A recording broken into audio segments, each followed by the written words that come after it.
بسم الله الرحمن الرحيم الحمد لله رب العالمين والصلاة والسلام على نبينا محمد وعلى آله وأصحابه وسلم تسليما مزيدا ثم أما بعد إخوة الكرام السلام عليكم ورحمة الله وبركاته.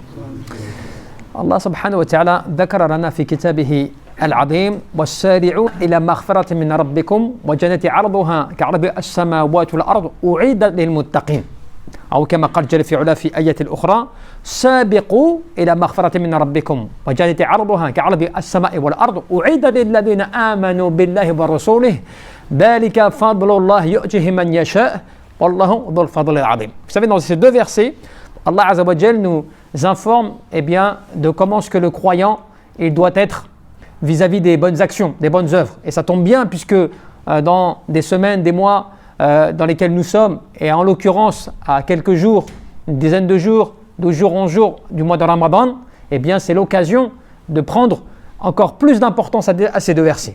Allah Azza wa Jal nous dit dans le premier verset c'est-à-dire en fait, eh bien précipitez-vous, ou bien plutôt hâtez-vous. Donc c'est le fait d'aller toujours plus vite. À quoi donc? À un pardon de votre Seigneur. C'est-à-dire précipitez-vous à un pardon de votre Seigneur et à un jardin, donc c'est le paradis, aussi large que les cieux et la terre, et qui a été préparé pour qui? Qui a été préparé pour ceux qui craignent Allah. Donc forcément on comprend déjà que Allah Azza wa Jal fait la part des choses, que ce paradis il n'est pas consacré à tout le monde, que les pieux en sont les principaux invités, par le fait qu'on sait qu'aussi que le plus grand nombre des habitants du paradis, ce sont ceux qui sont les pauvres, comme le disait le prophète, mais cela ne veut pas dire qu'ils n'étaient pas pieux. C'est que souvent on voit que les compagnons as-sahaba, ceux qui avaient le cœur vraiment dévoué, sincère et tout, souvent ce sont ceux qui n'avaient pas forcément énormément de biens et d'argent. Lakin, ça ne veut pas dire que celui qui a de l'argent et qui peut aussi, alhamdoulilah, qui a des moyens, ne peut pas être pieux et élevé auprès d'Allah Azza wa Jal, puisque cela est prouvé aussi par nos anciens pieux. Aussi dans le deuxième verset, il te dit quoi? Sabiqu. Là c'est différent, tu vois. Sari'u, hâtez-vous, dépêchez-vous. Et dans le deuxième verset, soyez parmi les devanciers. Tu vois? Sabiqu. Mais pourquoi? Pour la même chose. Pour un pardon de votre Seigneur et un paradis aussi vaste que les cieux et la terre. Et Allah Jalla fi'ala nous dit quoi? Il nous dit quoi? Il nous dit qui a été préparé pour qui? Dans ce deuxième verset, il a été préparé pour ceux qui ont la foi en Allah et en ses prophètes. Voilà le bienfait d'Allah et Allah il accorde sa grâce à qui il veut. Ces deux versets, ils te situent. Toi, tu vois, tu te dis, Allah Jalla fi'ala, il m'appelle de deux sortes. Il m'appelle à être parmi ceux qui se dépêchent pour faire le bien. Parce qu'il y a des ulama de tafsir, Cheikh Abdurrahman ibn Sa'di rahimahullah alayhi, qu'est-ce que tu dis? Man sabaqa fi dunya ila al-khayrat, yani bil ma'na anwa' at-ta'at. فهو السابق في الآخرة إلى الجنة. Celui qui va se précipiter dans ce bas monde à faire des bonnes œuvres, à faire des bonnes actions, tu vois, toujours à être le premier, à essayer d'être parmi les premiers, et bien dans l'au-delà, il sera parmi les premiers à entrer dans les jardins. C'est que فإن الجزاء من جنس العمل. La récompense, elle dépend de tes actions. Quand toi, tu es le premier dans ce bas monde à vouloir faire le bien, tu te dépêches à faire le bien. Qu'est-ce que cela veut dire dépêcher? Comme par exemple, zakat al-mal, tu dois la sortir. Tu ne vas pas retarder. Dès que tu arrives à ton moment, tu vois, important, tu as fait ton année, tu as l'argent, tu ne vas pas tarder. Tu vas y aller, tu te dépêches. Par exemple, à la mosquée, tu ne vas pas arriver à la dernière minute. Tu vois, le khutbah al-jumu'ah, tu ne vas pas arriver à la deuxième raka'a ou la deuxième partie du sermon. Pourquoi? Parce que tu prends ton temps, tu arrives. Non, tu fais partie de, ceux qui se dépêchent, qui se hâtent au bien. Tu fais partie de ceux qui sont parmi les premiers. Par exemple, tu rentres à la mosquée, tu fais le masjid, tu vois que tu as de la place. Tu ne vas pas te mettre, pour un sofouf, dans les rangs, tu vas attendre que tout le monde, qui amar, les sofouf qui remplissent les rangs pour te mettre toi à la fin. Pourquoi? Parce que toi, tu veux partir parmi les premiers. Donc, tu as pris le problème à l'envers. Tu veux te mettre vers la fin pour comme ça, tu ne perds pas trop de temps, prendre tes chaussures, partir plus vite et tout. Mais le verset dit tout le contraire.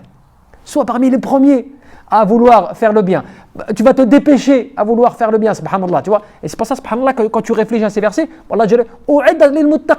il a été préparé pour le pieux, parce que ce sont les pieux que tu verras. toujours à vouloir faire le bien. Ce sont les pieux que tu verras toujours à se dépêcher, tu vois, à faire le bien. Au point que, subhanallah, tu vois, u'ida lil muttaqin, l'ulama te dit quoi?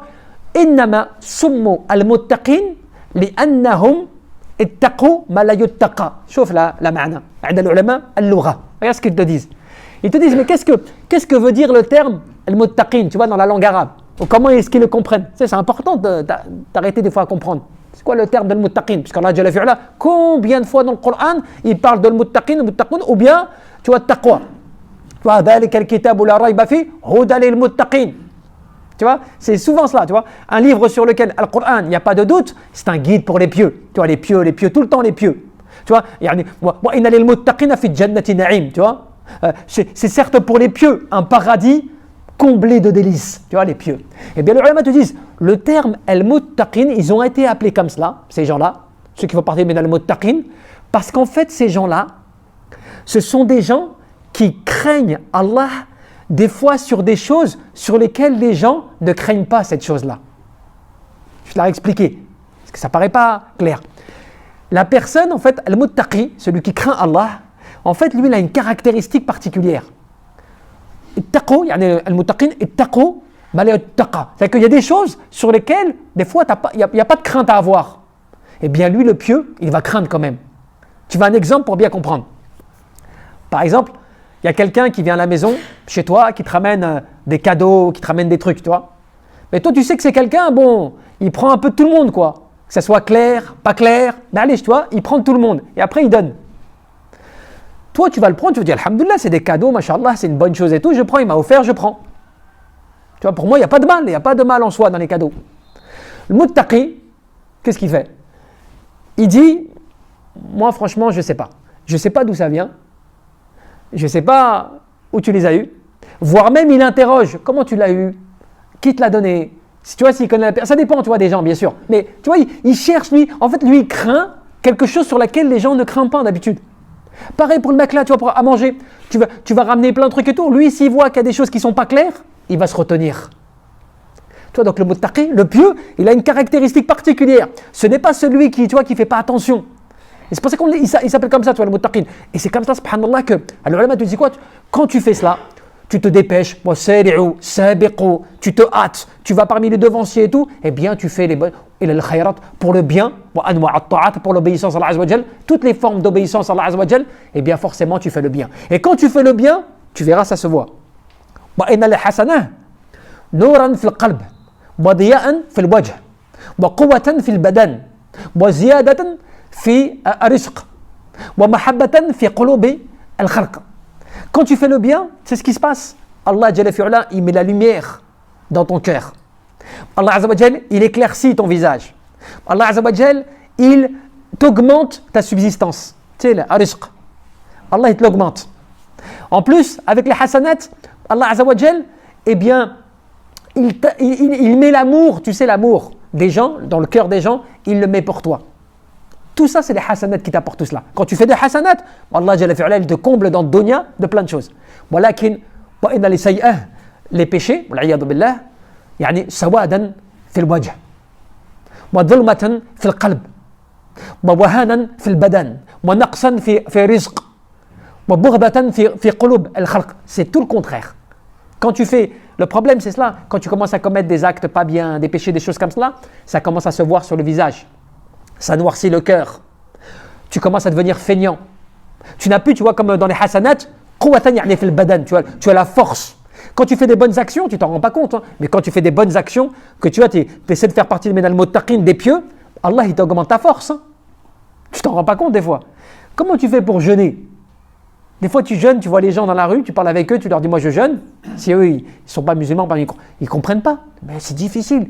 T'arrives pas à manger depuis le matin, là, surtout en été, là, 4h du matin jusqu'au soir, 21h, 21h30, c'est impossible moi. Si je faisais ça, je meurs. Combien de fois les gens ils nous disent là, tu vois? Ah moi je pourrais pas, une seule journée je pourrais pas. Et toi, subhanallah, mashallah azza wa jal, t'as la force de jeûner tout le mois, à des heures tardives. En plus des fois il fait chaud. Et même quand tu as en plus, subhanallah, quand t'as rompu ton jeûne, tu vas en plus encore au tarawih. Et tu fais tarawih pendant 1h30, 2h. Après tu rentres chez toi et tu dors 3h, 4h, tu te relèves pour le ftor. Subhanallah. Mais c'est une force. Il faut de la force pour faire ça. Il faut de la force. Et ça émane pas de toi uniquement. Allah, Jalla fi'ula, parce que tu fais des hasanat, parce que tu es dans un shahr, un mois béni, des choses comme cela, Allah, il augmente ta force. Par contre, quand tu fais le contraire, eh bien, c'est là que tu vois que tu deviens feignant, que tu n'as pas la force. Tu vois même des fois les gens commettent beaucoup de péchés, comme ça, commettent beaucoup de péchés, par exemple, tu vois, pendant Ramadan, c'est très dur. Ils n'ont pas la force, tu vois, ils n'ont pas le moral, ils n'ont pas, tu vois, la volonté. Tu vois, il y a beaucoup de choses qui les bloquent. À cause de quoi? Il y a des sayyi'ah, tous ces trucs-là. C'est pour ça, ibadallah, que من صدق الله سبحانه وتعالى في جميع أموره يعني بالمعنى في جميع أحواله صنع الله له فوق كما يقول العلماء وابن القيم رحمه الله عليه يعني فوق يعني ما يصنع لغيره c'est-à-dire que celui qui va être sincère tu vois dans tout ce qu'il fait في القلب والعمل والاعتقاد dans ses paroles dans ses actes dans sa croyance il est sincère vis-à-vis d'Allah subhanahu wa ta'ala eh bien Allah azza wa jal tu sais quoi il va l'élever. C'est obligé. Allah, il va l'élever. Mais il va l'élever à une position qui va être au-dessus qu'un autre n'a pas. Toujours. Parce qu'Allah Azza wa Jal, il t'élève. Bil hasanat, il t'élève. Bil taqwa, il t'élève. Tu vois? Bil khushu', il t'élève. La crainte, tout cela, ça t'élève auprès d'Allah Azza wa Jal. Subhanallah. Et c'est pour ça que quand tu comprends que quand tu vois, wasari'u, sabiqu, dépêchez-vous.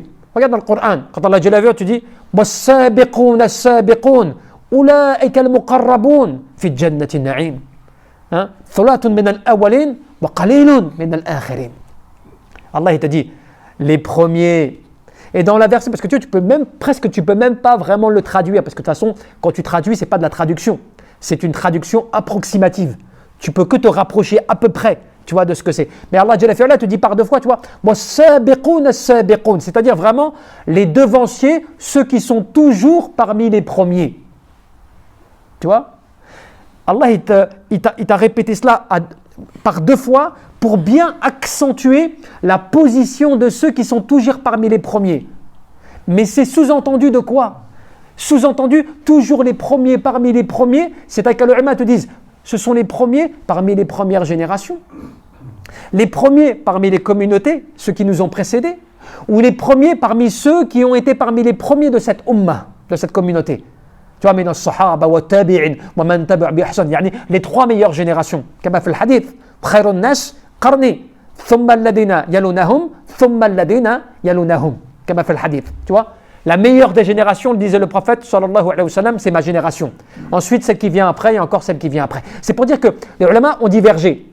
Parce que quand les compagnons, tu vois, sahaba, bon, c'est un hadith qui n'est pas, certains ulama l'ont rendu da'if, d'autres sont appuyés cela pour tirer, pour dire ma'nahu sahih, son sens est authentique. Ala kulli hal, l'ulama de tafsir, il te donne une explication, il te dit que certains compagnons à l'époque, tu vois, ils s'étaient attristés quand ils avaient entendu, tu vois, thulatun min al-awwalin. Ils seront nombreux parmi les premiers et ils seront très peu parmi les derniers. Mais tout cela pour dire quoi? Alors, l'ulama tafsir comme Ibn Sa'di, il te dit, ça te prouve quand même, ça te prouve que tu vois les premiers de cette communauté, les premières générations, ils étaient, tu vois, parmi les plus récompensés, parmi les plus élevés, parmi les plus pieux si on peut dire, les plus rapprochés d'Allah subhanahu wa ta'ala. Mais qu'est-ce que ça nous donne comme message? Comme quoi, prends exemple sur eux, tu vois. Prends de l'intérêt sur leur comportement, sur leur façon d'être, comment ils adoraient Allah Azza wa Jal. Parce qu'en fait, eux, ils ont été les meilleurs dans la pratique de l'islam. Parce que quelque part, les compagnons, ils ont vécu avec le prophète, tu vois, ils l'ont vu. Ceux qui sont venus après, avec Al-Khulafa, Al-Rashid, les califes de l'islam, ils ont, tu vois, apporté énormément de bien. Je vais même vous donner, si certaines personnes vont me dire, oui, mais, parce que tu vois, il y a des gens qui vont te dire, oui, mais à l'époque, c'est pas pareil, les gens ils avaient une autre mentalité, ils avaient que ça à faire. Nous aujourd'hui on est très occupés, on est dans un monde d'action. C'est pas la modernité, tout cela, c'est pas pareil qu'avant. Eh bien, regarde la chose étonnante. C'est pour ça qu'on va prendre ça comme exemple. Il y a des scientifiques qui ont fait une analyse du cerveau par rapport à l'intelligence. Est-ce que les gens d'avant, ils étaient plus intelligents que les gens de maintenant ou c'est le contraire? C'est nous aujourd'hui, par la technologie, la modernité, on est plus intelligents que les anciens. Eh bien, les scientifiques, c'est des grandes études, ce n'est pas des musulmans, des grandes études qui sont prouvées. Eh bien, ils ont démontré, par exemple, qu'au 19e siècle, Alors que 19e siècle, c'était l'explosion de la modernité, tu vois, de la technologie. Ils avaient découvert énormément de choses qu'ils ont mis en place, tu vois. Ils ont dit finalement, à cette époque-là, la réflexion, tu vois, le temps de réflexion, il était beaucoup plus rapide que notre époque à nous. Il disait, il y avait 40 centièmes, tu vois, de seconde de rapidité par rapport à l'époque que par rapport à nous. Nous, ça nous paraît rien. Hein. On se dit, mais c'est rien, c'est même pas, tu vois, c'est rien comme réflexion.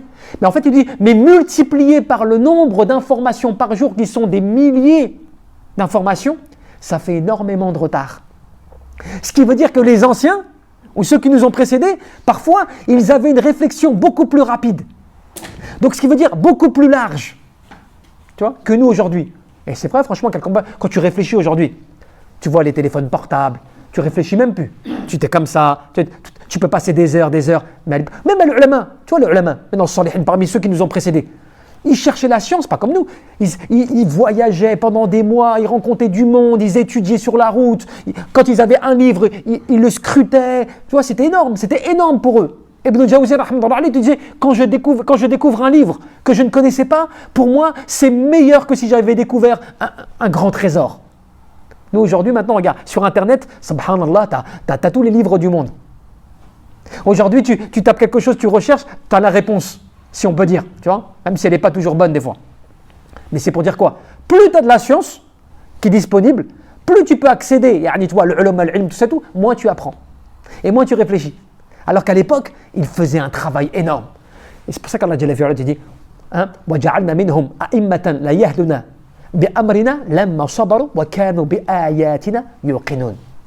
Et nous avons tiré d'eux, c'est qu'en fait par rapport aux prophètes, les pieux, nous avons tiré d'eux, des imams. Par notre ordre. C'est des imams dans quel sens? Dans le sens du guide. On a choisi parmi les gens, des gens qui devaient être des guides. بِأَمْرِنَا, par notre ordre. Mais pourquoi? Tant qu'ils étaient dans la patience, tant qu'ils patientaient, et tant qu'ils avaient la certitude sur nos signes, sur nos versets. Ce qui veut dire que l'adorateur d'Allah Azza wa Jal, tu vois, il est élevé par Allah, il est guidé par Allah. Et Allah, il choisit les gens par rapport à leur patience et par rapport à leur conviction, l'yaqin, la certitude. Au point qu'on te dit, ad-din kullahu ilmu bil haqq wa amalu bih. Là, tu sais, la religion tout entière, elle est basée sur quoi? Comme ça, Allah. La religion tout entière, elle est basée sur quoi? Elle est basée sur la connaissance de la vérité, tu vois, la science de la vérité et le fait de la mettre en pratique. C'est ça qui fait notre défaut, ibadallah. C'est-à-dire que nous, notre défaut, on peut connaître des vérités, tu vois, on connaît le haqq, on connaît la vérité, mais on ne va pas forcément la mettre en pratique. C'est vrai ou pas? Des fois, tu vas lire un livre, tu vas étudier un sujet, tu le connais, hein, tu l'as lu. Mais pourtant, ce n'est pas ça qui va faire que tu vas le mettre en application. Tu ne vas pas le pratiquer. Alors que ad-din, kullahu yani ilmu bil haqq wa amalu bih. Wa l'amalu bih la budda fihi min as-sabr. Et tu sais, pour le mettre en application, qu'est-ce qu'il te faut? Il te faut de la patience. C'est ce qu'on a expliqué au début là. Il te faut de la patience pour mettre en application. Ce que tu sais, ce que tu connais, il te faut de la patience pour le mettre en application. Bel yani, alors les ulama te disent quoi? Wa talabu yani ilmihi yahtaju ila as-sabr. Même pour rechercher la science, même pour connaître ce que tu dois connaître, pour le mettre en application, ça te demande de la connaissance. Et quand on se dit ça, ça nous ramène à quoi? Ça nous ramène à une sourate qui t'a tout résumé en quelques versets. Wal asr innal insana fil khusr illa alladhina amanu wa amilu salihat wa tawasaw bil haqqi wa tawasaw bis sabr. Tu vois, cette sourate, elle t'a tout résumé. Par le temps, l'être humain, il va à sa perdition. En dehors de ceux qui ont la foi et qui font des bonnes œuvres, qui se recommandent quoi? Al-haq, c'est quoi? Al-huda, modern al-haq, al-kitab, al-sunnah, tout cela. Tu vois, la vérité, le bien, al-amr bil ma'ruf, munahi anil munkar, tu vois, tout le fait de commander le bien, d'interdire le blâmable. Cela, c'est se recommander la vérité. Mais aussi, qui se recommande la patience, as-sabr, yani as-sabr. Tu patientes parce que tu prêches à Allah, tu transmets la bonne parole et après tu dois patienter aux conséquences, au fait de la difficulté par rapport au fait de transmettre le message. Comme les prophètes, ça a été difficile pour eux. Subhanallah. C'est pour ça qu'on te dit quoi? فَمَنْ أُعْتِيَ الصَّبْرَ وَالْيَقِينَ جَعَلَ اللَّهُ سُبْحَانَهُ وَتَعَالَى إِمَامًا فِي الدِّينِ. Celui à qui Allah Azza wa Jal a donné as-sabr et a donné al-yaqin, la certitude, eh bien Allah Azza wa Jal l'a élevé en guide, en imam dans cette religion. Dans cette religion, tu vois? Subhanallah. Ce qui nous manque, ibadallah, c'est quoi? L'ilm. Avoir la connaissance, c'est fondamental. Mais avec l'ilm, as-sabr, la patience. Pourquoi? L'amal, pour l'action. Si ce que tu sais, ce n'est pas la vérité, c'est qu'il faut l'ilm bil haqq, bien sûr, la connaissance de la vérité. L'ilm, mais aussi en plus avec l'ilm, il faut l'amal, il faut l'application. Mais l'application, il faut quoi? As-sabr. Il faut que tu patientes, parce que c'est difficile. Tu as des gens, ils vont pratiquer, mashallah, pendant 1 an, 2 ans, 10 ans. Certains, ils vont étudier la science pendant 1 an, 2 ans, 3 ans, 4 ans, et à un moment, ils vont se relâcher. Ils vont diminuer, ils ne vont plus étudier. Tu vois? Donc ça nécessite quoi? As-sabr, de la patience. Même pour étudier, ça demande de la patience. Et puis après, pour mettre en application ce que toi tu connais en science, ça demande de la patience. Tout ça, c'est pour ça, ibadallah, que il y a une histoire, mashallah, une histoire qui est magnifique, qui a été rapportée par Ibn Rajab, al-Hanbali, rahmatullah alayh, fi Dail Tabaqat al-Hanabila. Mais aussi, sa biographie, elle existe dans Siyar A'lam an-Nubala, de l'imam al-Dhahabi, rahmatullah alayh.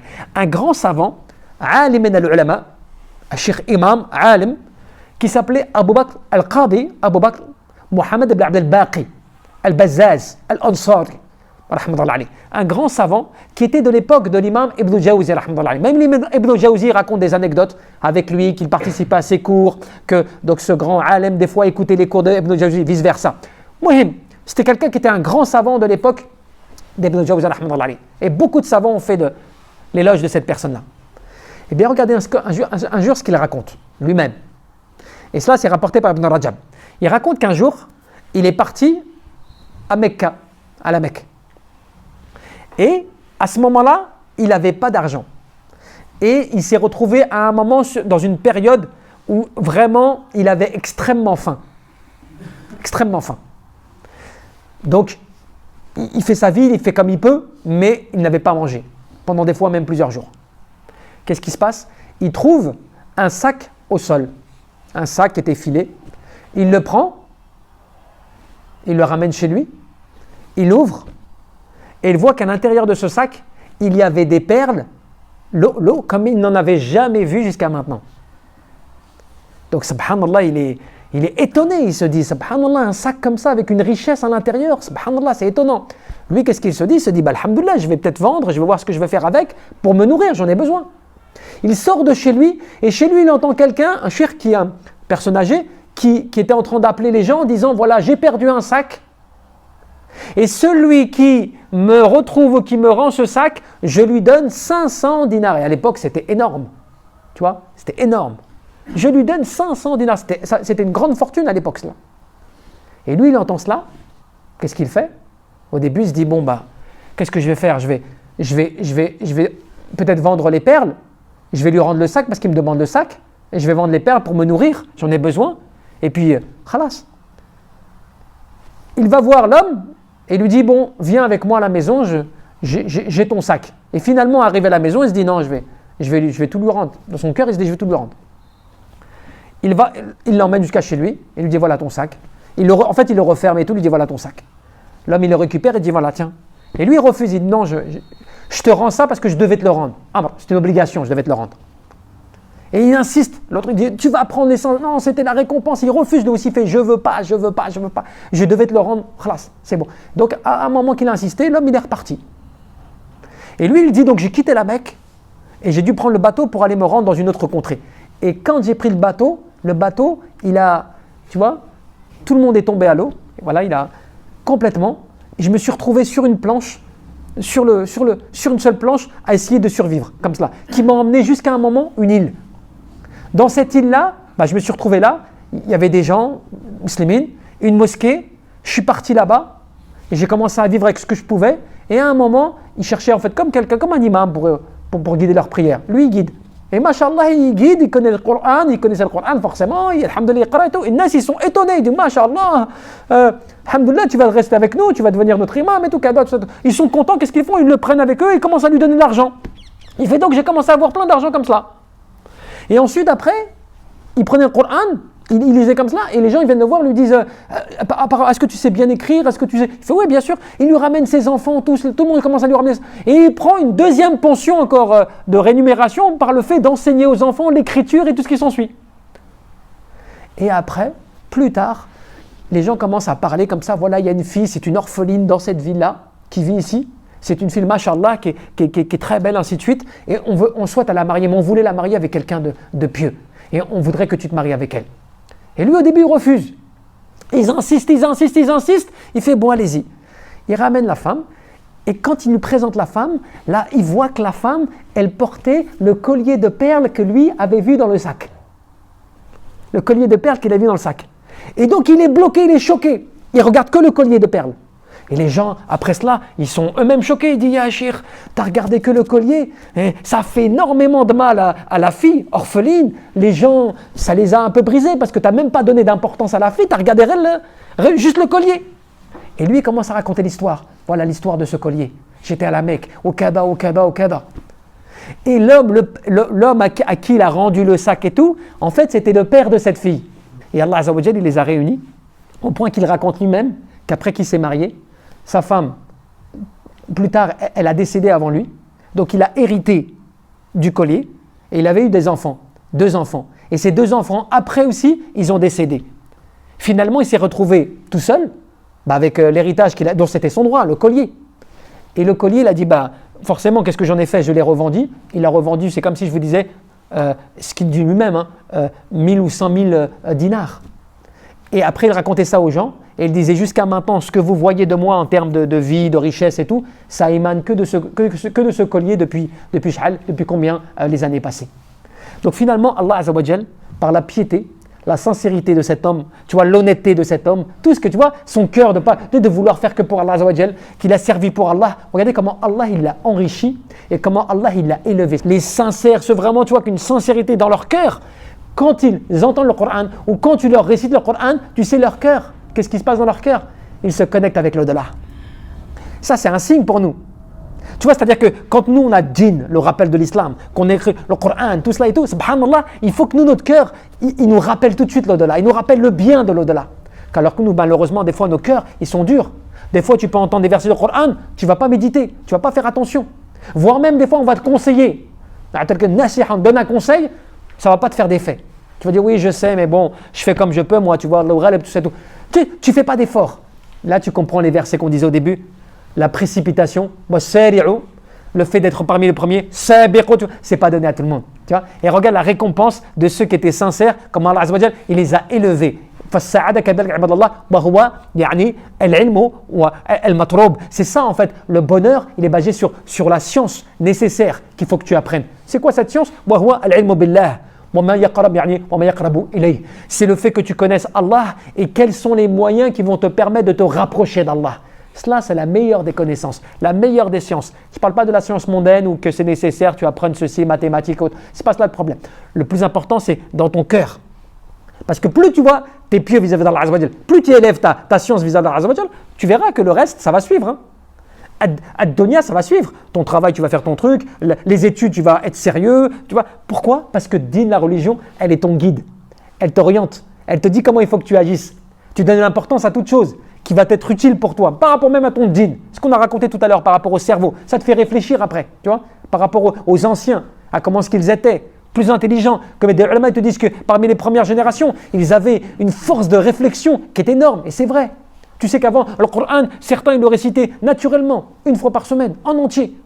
Ou des fois, 1 fois tous les 3 jours, au minimum. Certains ils le récitaient tous les jours. Ibn Taymiyyah, dans les derniers jours de sa vie, lorsqu'il avait emprisonné, eh bien, on dit qu'en l'espace de 3 jours, il a récité à peu près le Coran 81 fois en entier, en 3 jours. Subhanallah. Donc nous, on se dit, mais comment c'est possible? Comment même il le récitait? C'est pas possible. Mais c'est parce qu'en fait, comme il le disait lui-même, il dit Allah Jalla fi'ala, il accorde des degrés, il accorde des forces, il accorde des niveaux à certains qu'il n'accorde pas à d'autres. Qui est lié à quoi? Ça se passe dans le cœur, tu vois, l'ikhlas. Tu vois, la sincérité et la véracité dans cela, tu vois. Allahu a'lam, tabaraka wa ta'ala, an yarzuqana al-ikhlas fil qawli wal amal wan niyyah. Allahumma